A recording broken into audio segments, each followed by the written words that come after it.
This is my life. This is my life.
Try to be as relaxed and normal as I would be if I was sitting in an office with you guys face to face, right?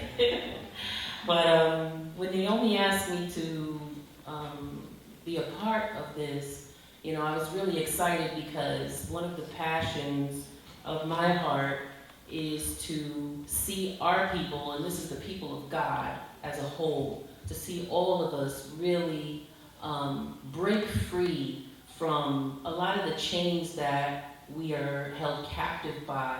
And I'll say that, of course, being in church, I'd say I got saved at age 13. I'm not going to tell you how old I am now, but I'd saved at 13 and just growing up through church and seeing things happen. And, you know, sometimes it's like you don't really realize what's going on, but eventually you start to get a picture of church culture, of human nature, of issues and problems, and you start to see a pattern. You start to see a pattern. And at some years ago, I was working in the Board of Ed as a parent coordinator. And so in that role, I had to help the parents know what their kids were doing in school and do workshops with the parents and that whole thing. And that was interesting, but oftentimes I would get into discussions with the parents and find out that there were really some severe issues going on within the home. And but in my role, based on what the Board of Ed required, I would have to refer these people out for counseling.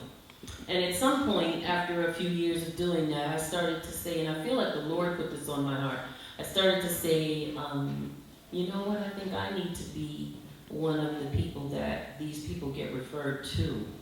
I think I felt a burden to be able to be that type of helper, not just one to say, oh, go talk to this person, you know, but be that person. And I've always been, since the time I was, as Naomi talked about when she was little, but since I was young, I always had this just knack of enjoying listening to people be more great, so that I can be, okay? We want God's presence because we want that relationship with Him.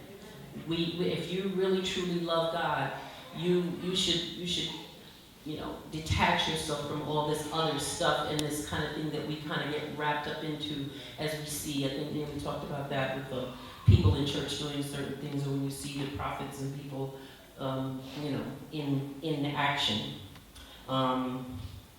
So I'm going to move on a little bit. So, okay, I'm trying to base myself with this. One of the main foundations, like I said, of the cognitive behavioral therapy, when we get into that, is what you believe. What you believe about yourself, what you believe about others.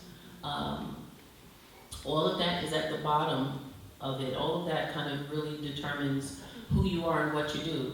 I remember hearing a message from T.D. Jakes some years ago, and I think this was before I even got my degree and kind of really studied on this so much, but I remember T.D. Jakes saying that everything we do is based on what we believe. Everything. And it hit me like as if somebody just really like went boom, like, do you get that? And I'm saying to myself, wow, you mean, so if whether I'm fearful or excited or whatever it is, it's all based on what I believe. And then I had to stop and really do some introspection on my own life and say, yeah, that's right. The relationships, the friendships and all the stuff that we pursue, all of this, it's all based on what you believe about yourself, whether you're hesitant, whether you're seeking God, when you feel like, will God even listen to you? Now, I have I did a PowerPoint, negative thinking, catastrophizing, personalizing, blaming, and making feelings facts. That is a huge issue. If you didn't know, that is a huge issue with people. When you feel something, you believe that it's true. And like I said, something that falls right into assuming. And the thing is, all you have to do is ask a question. And it might not be what you think, or the answer, sometimes we believe, oh, I know what they did. I know it. And it's no. Sometimes it's just not that. And you have to be okay to be able to say, you know what, all right, I was wrong. This is my life.